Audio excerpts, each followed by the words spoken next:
Good morning, everyone. This is the Cigar Show, episode 3. They haven't canceled us yet.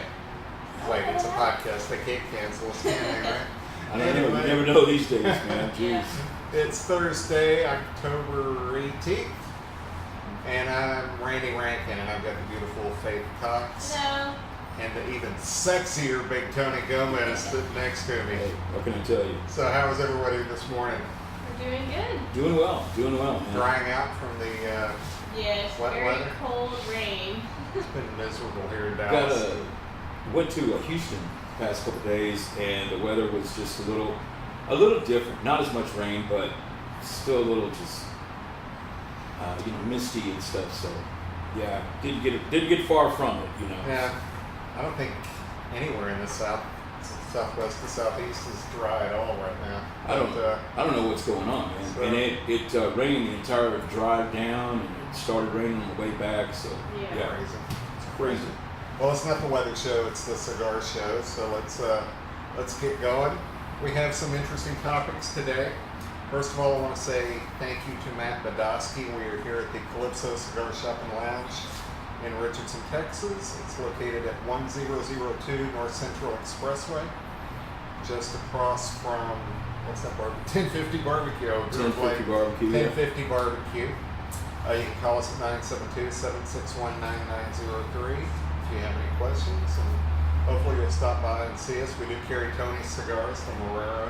The Marrero cigars are carried here at Calypso. Matt was most gracious to bring us in and started us out little by little, and then he started carrying And they're selling well. So up to, several facings. That's So, cool.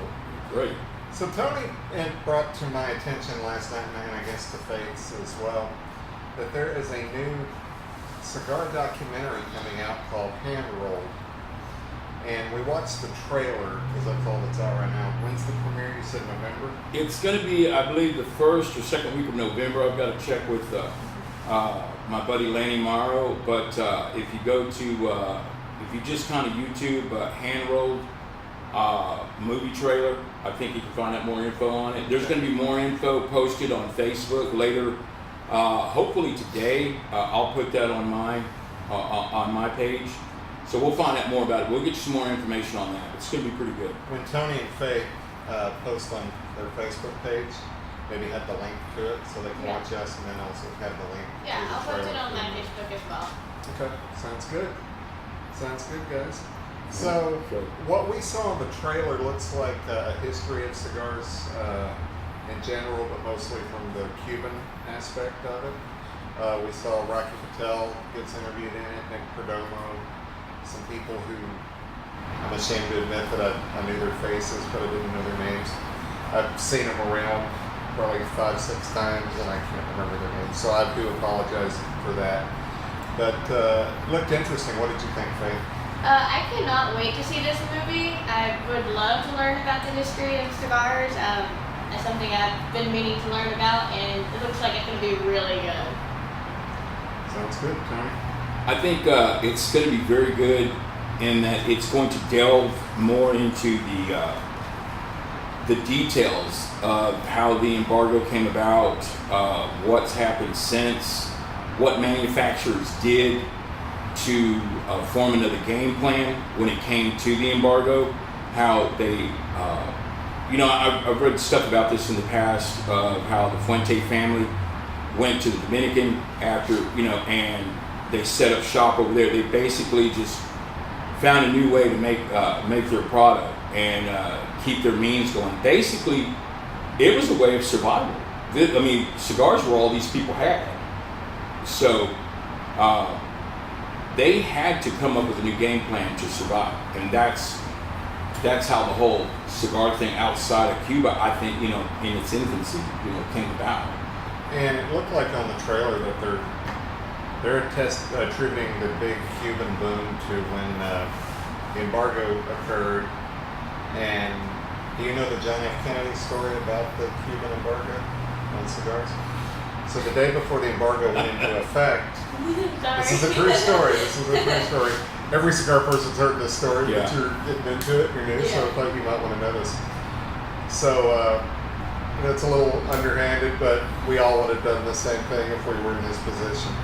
So John F. Kennedy had all his people that worked for him in the White House go around all the cigar stores and buy the H. Upmann Petite Coronas the day before he signed the law that made it illegal to get Cuban cigars. I would have done the same thing. Yeah, we all would have. So what happened was... it's good to be king. It is good to be king. But anyway, so then I think that, and I'd like to see if the movie addresses this, that kind of romanticized the whole, oh my God, we have got Cubans, and Yeah. I'm curious if they're going to go that route or how they're going to play that, but I think that had a lot to do with it, and I'm glad to see that they're at least going to address it in some way, shape, or form. Yeah. I think that that's real important to address in the industry. As a retailer, that's the number one question you get. How many times a day do we get that question, Tony? That, and it's gotten to a point now to where a lot of guys in retail, it's almost become a comical point. So, but it is something that's dealt with all the time, and this kind of gives you more history about it. But what it also lets you know is kind of like we almost take for granted how much we are into cigars. Cigars are our lifestyle. And we know everything about cigars, and we know everything that's going on, guys in wholesale and retail. But the people that aren't into cigars, they don't know. They don't know what's going on. They don't know what the new release or this or that. Right. They don't know when IPCPR is. They don't know when. So that it kind of like it kind of takes us aback. Like, well, Yeah. what do you mean you don't know about this? So. Well, I know from a retailer standpoint, and I've told Jerry, oh, by the way, forgot to thank our wonderful producer, Jerry Morris. He has provided this great camera, and he gets up early in the morning to come out here and help us. But so thank you, Jerry. Jerry knows this story. Tony knows this story because he's been in retail, but we get asked 3 times a day, when are we going to get Cubans in here? Yeah. And I worked for a company that we wore Guayabera shirts. Mm-hmm. And and I'm traveling and I'd be in a hotel. Well, on the sleeve, I always forgot that it said tobacconist on the sleeve. And every time I'd get in an elevator or go down for breakfast, somebody would be like, tobacconist, huh? When are we getting Cubans? And you'd just be like, oh my God, I don't want to answer that question anymore. But, and I know you've been bombarded with this one. And we were even in a situation to where people assumed that Cubans were legal now because of what transpired with the Obama administration, and I always describe it as basically they began to talk about beginning to talk, and it just didn't go, So anyway, look for the trailer. It'll be on our Facebook, on our link to this episode, and leave comments and likes and that sort of thing, and we'll for not only our show but for this upcoming film. Now, Tony, you mentioned you just came back from Houston. I did. And I know from my travels that Houston was a wonderful cigar city. It really is. It was, and everybody was really nice down there. And so, I want to say thank you to all the So, all the Faye, shops I visited. have you ever been to Houston? I've been to Houston, but I've never been to any kind of cigar Never lounges in cigar Houston. store? Okay. Well, if you ever go, hit Tony and I up, and we can point you out to some really good places to go down. Good. There's I some will do really that. good ones. So Tony comes in today because this was your first real trip to Houston. This was the first time. This is my second trip to Houston, but this was the first time that I got to spend more than a day there, visiting and actually spending time and getting to sit down and get to know people. Mm-hmm. Last time I went, it was kind of a shorter trip, and just kind of went in, just kind of did a brief, meetings, with people. Right. But this was the first time I was able to sit down and kind of get to know some of the people, some of the histories of the shops. So. Gotcha. That's good. It's a good city to go to, and I miss Houston. And for someone from Dallas to say they miss Houston that says a lot about their cigar stores they have there. They've got some great ones. Mm-hmm. And hi to all my former Houston customers. I think about you guys all the time. So when you're in Houston, there's a different type of cigar lounge that they have there that we don't have here. We've got maybe one or two, maybe that I can think of. But there are a lot of 24-hour cigar lounge access stores in Houston. And Tony, bless you, you almost exploded like right in front of our eyes. Anyway, Sorry. but bless you. So anyway, but Tony comes in today and goes, Randy, I was amazed at what I saw in Houston. So, we give a few shout outs. I know Stogies has the 24-hour access. That was, I tell you what, man, Stogies is doing it right down there. Props to Jorge at Stogies. I mean, that, very nice shop. Treated us very well. Now, does the, very nice. Does the, I don't know the area, because some people call it Webster, some Clear Lake and everything, but the former Sirius cigar that's my first time, they still have 24-hour access? I don't know. That was one of the places I went to last time, and I do remember seeing an access door to the back lounge. So I believe that they do, but I'd have to verify that. I remember one of the bartenders down there, Janny, and I met the GM, I forgot the gentleman's name, but he was a real nice guy. But I'd have to double check that, but I believe they do. And Imperials is also, isn't it? Imperials. Now, what was neat about Imperial was that they have they have a storefront and then a door over. Right next to the train. Yeah, they have a GameStop and then the next door over the suite next to them basically is their lounge, and it's 24-hour access. Laura was the lady that was working there, and she's very nice, wonderful lady. I can't say enough about her. Just very accommodating. We actually planned an event with her for later on in 2019. So one of the things that was mentioned about the 24-hour thing, it has to be the right customer base. It has to be, you have to know your customers. Because at this point, a shop owner is basically entrusting his customers with access to the lounge. And they're there kind of unmonitored. So I think it has to be definitely at the right shop. There are a few here in Dallas that I can think of. Lake Worth does it. Tobacco Cabana, which I have an event at tonight. Shout out to Rhonda out there in Cedar Hill. She has a 24-hour lounge. Now, one of the things that has been brought up to me in this, a lot of these people that have 24-hour lounges, a lot of their members are members of law enforcement. So it seems like there's always someone there that is, a policeman or first responders. So that they're responsible, adults there that, Well, a lot of things that, because I know, and are looking at it here at Calypso, you have city council issues that are also involved. You have situations where BYOB, because now they're bringing alcohol into your property without your supervision. So, you have certain things you have to deal with and address and get cleared with the city.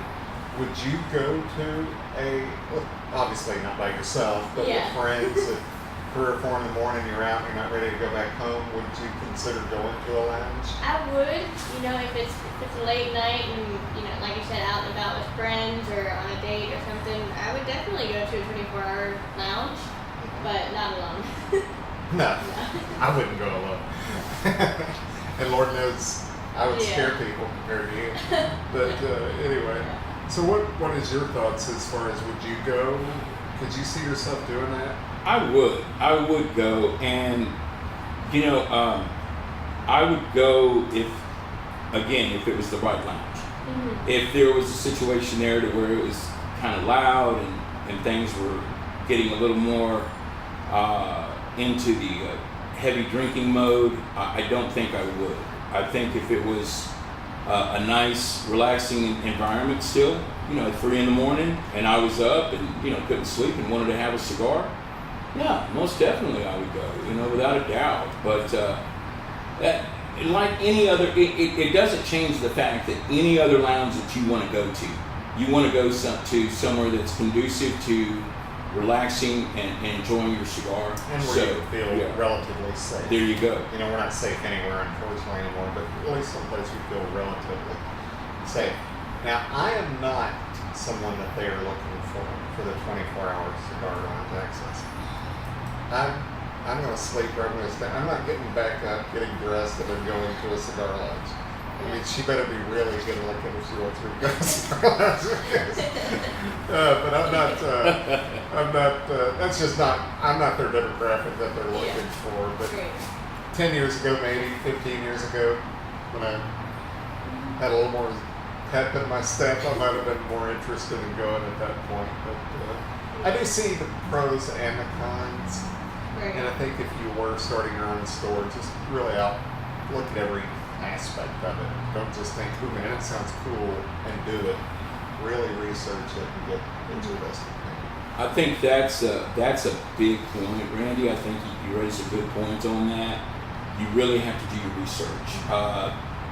If it were me and I was in the shop or the shop owner, I would research crime stats in the area after midnight, stuff like that. I think is probably, and the old TABC issue with the drinking and everything. You want to make sure that you're clear on those on those guidelines. You want to make sure that everything's in compliance, of course. Sure. The last thing you want to do is anything detrimental to your shop. Absolutely. Great. Well, man, this is a good show so far. So how about we address our last topic? And we've kind of stolen the thunder from Faye. Yeah. This one involves you. It impacts you to a degree. Mm-hmm. The FDA released some information, or I read it on Cigar Coop's website or Facebook page. Cigar Coop he's based out of North Carolina, I think. He's a cool dude. He does one of the biggest cigar podcasts in the country. Mm-hmm. And me and Brandon Luna on our own podcast, that was the first time he ever did a podcast. Nice. And now he's bigger than we ever could have thought about it.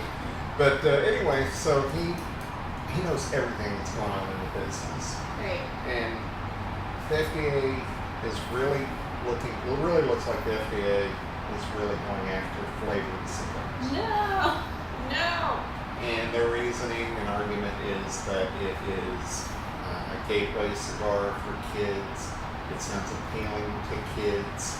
So they figure if you get them smoking that, then a couple years later they're going to smoke this, and then it's going to get them into smoking. And so it's looking like that's what they're going to try to do, is maybe, hopefully, they don't get rid of it. Hopefully they don't. But, if it gets them off cigars by eliminating that, then I don't know, it's catch-22. But what are your thoughts? Does it lead you to want to move on in your smoking, or is it something that you find enticing? Well, I am, I guess you could say, moving on or trying different types of cigars other than flavored cigars anyway. But it is something that I enjoy. I would hope that they aren't going to ban flavored cigars. But I also have heard from other people that they've kind of been talking about this for several years. And they never really got to it, never really did it. But I hope not. I really hope not. Yeah. Well put. Yeah. You hope not. I agree. Well, So, yeah. we talked about flavored cigars last Mhm. week. So, Right. you know our stance if you watched last week's, and if you didn't, go back and watch it. And ironically enough, it's called episode 2. And this is episode 3. Kind of interesting how we do that, right? Isn't it? So, what is your thought on the FDA thing with flavored cigars? Okay, I'm just going to go out on a limb here. You're not stopping flavored cigars. No. There's too many of them. It's too big of an industry. It's too much of a moneymaker. There are too many people that buy them. There are too many people that produce them.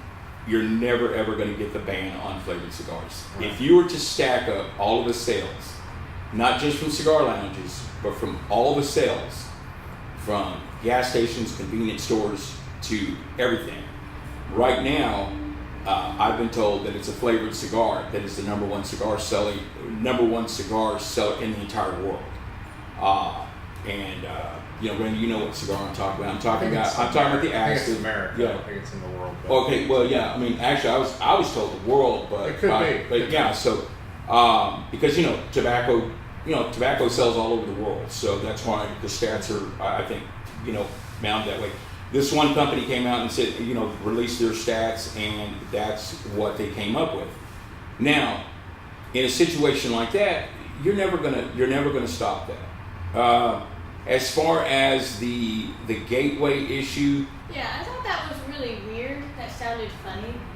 we went through this. The tobacco industry went through this years ago with. I'll just go the whole Camel Joe advertising campaign. That who was it? Philip Morris on that, or was that? Well, anyway, the big tobacco company that owns Camel Joe. Okay, yeah, Jerry's telling me that it is Philip Morris. So,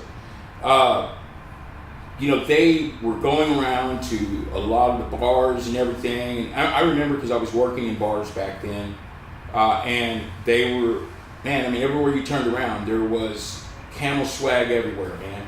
Shirts, hats, bottle openers, and everywhere you turned, Camel Joe, that's all you saw. I think it was a mix of heavy advertising and, the funny looking character, Camel Joe, real cool, hanging out with women at bars, smoking cigars, stuff like that. And I think they took that for them trying to get young people to smoke. Now, I'm not trying to start that whole debate on the cigar thing. I'm staying away from that. I'm not weighing in on that.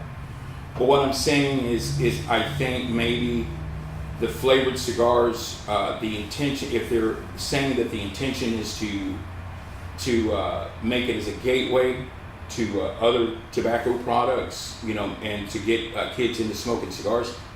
My opinion is I don't think so. I don't think that. I think it's for adults that want to enjoy cigars without the traditional flavor of the cigar, without the Habano, without the Maduro. They want to have something with a little bit of taste in it, more taste than just the leaf. Traditionalists like Randy and I, that's what we like. We like the Maduro, we like the Habano, and such and so, and on and on. There are cigar smokers out there that necessarily their palate that does not appeal to them. It's just like anything from wine to liquor. Brandy's going to be a little sweeter than whiskey. You're going to have a rosé wine that's going to be a little more sweeter than a Chardonnay, and so on and so on. It's just another way of making this product, more appealing to other smokers, and that's all it is. I don't think there's any type of malice intent by the cigar industry. Are we being targeted right now? That debate's gone on and on. This whole FDA thing, everybody's got their views on it. I think eventually we will meet in the middle. Somewhere is what I'm hoping for, because there's going to have to be a compromise. It's too big of an industry to come in and just shut down. That's never going to happen. But more regulations imposed, probably. We've seen it happen with the labeling on the boxes. And they rethought that, so they pulled that away for right now, the time being. I think only time will tell on this, but I think I don't think there's a malicious intent by the cigar industry in any way.